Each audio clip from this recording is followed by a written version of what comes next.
The Spurs and Thunder just gave us what is probably, honestly, it probably is the best in-season NBA Cup game that we have had to this point since we've had the NBA Cup going on 3 seasons now.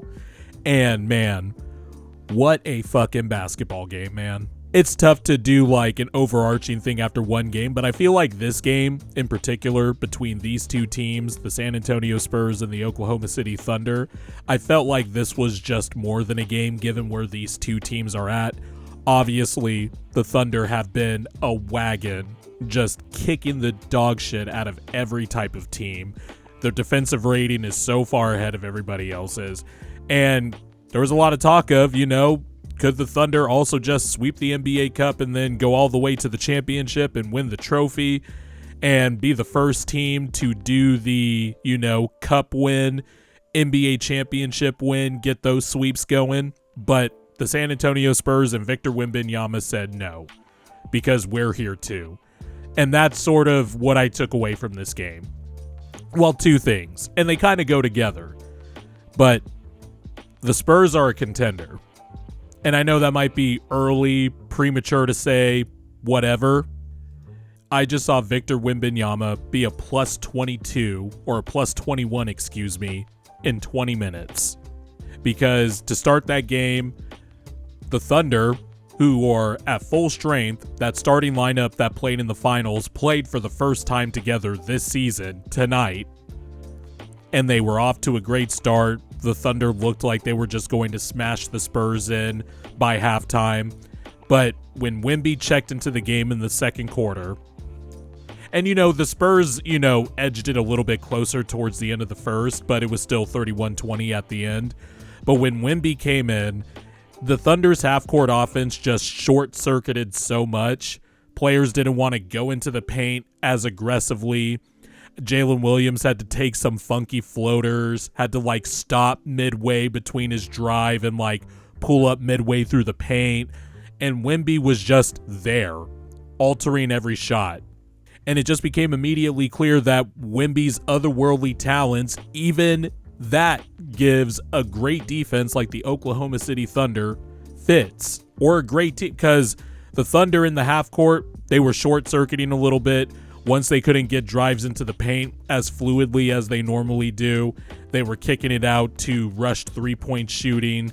Jalen Williams had a couple of threes go down, but I felt like he was just off all game. He was 5 for 16 from the field. Wemby was also immediately crashing the glass. He had 1 offensive rebound immediately, getting one over Jalen Williams, who we'll talk about the decision to, stick Jalen Williams on Victor Wembanyama in that fourth quarter. But Wemby immediately came in and impacted the game.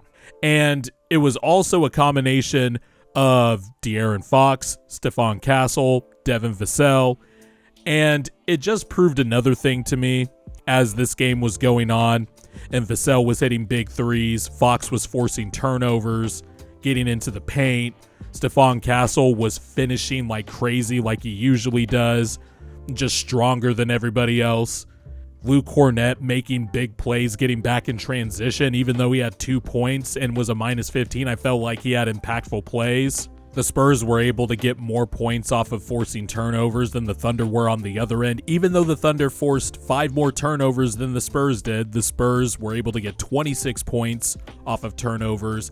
And the Spurs guards were just matching the Thunder's athleticism and guard speed band for band. Fox, Castle, Vassell, Dylan Harper. Even though Dylan Harper didn't have a good game, he still had a few good drives to the bucket, got a few open looks for his teammates. And that's pretty good considering it's the first time that Wemby and the 4 guards have all played together this season. And that just goes to my second point with the Spurs, because I think this team is a clear contender. They were winning with Wemby, then Wemby went down with the calf strain, and the Spurs guards were able to cook a little bit more, find themselves a little bit more, get into a rhythm a little bit more. And now I'm looking at this team and I'm just like, Fox and Wemby haven't really played together since Fox got traded over there last year.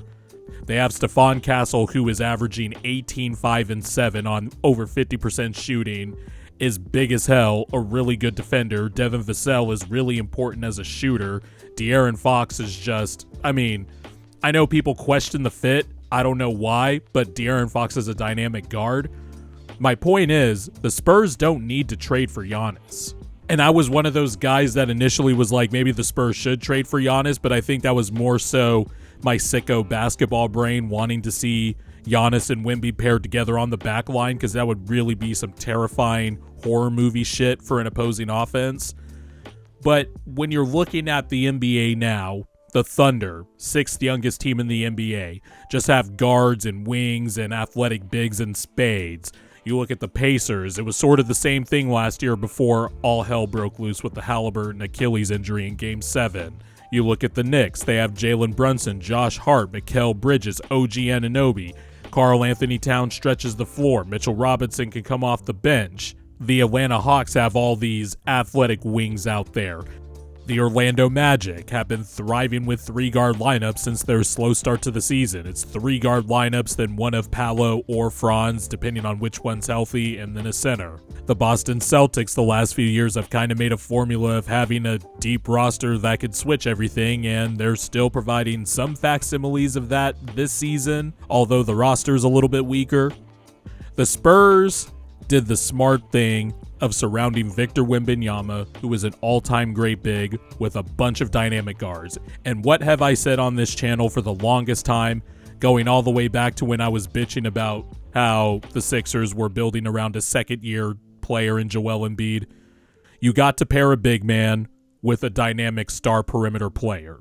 And the Spurs have guards in spades now, and you add the dynamism of the guards and just the freakish alien nature of Victor Wembanyama and his immense impact on the game, both offensively and defensively.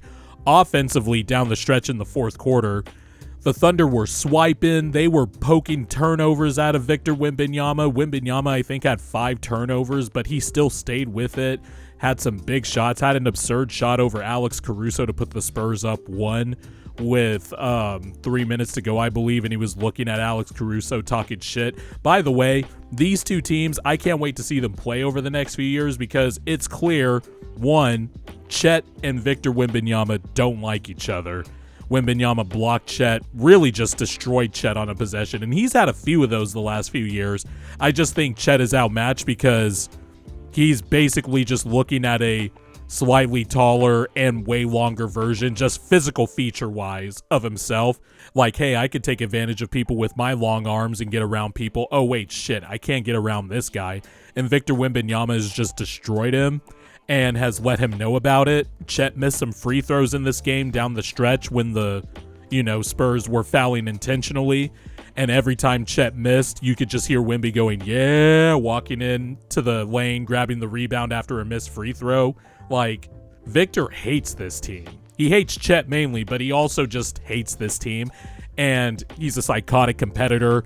The Thunder team is full of psychotic competitors. And that just made for a great NBA Cup game. But the Spurs are contenders now, with how good Victor Wembanyama is and how good these guards are and how good the backup bigs are around Wemby, how good the forwards are playing their role. This is a contender in the West. At the very least, they're a top 5 seed, but they have the talent and they have the great player to make a deep playoff run, and they proved it tonight in a very competitive playoff-like environment like the NBA Cup semifinals. And now, we await the Cup finals on Wednesday.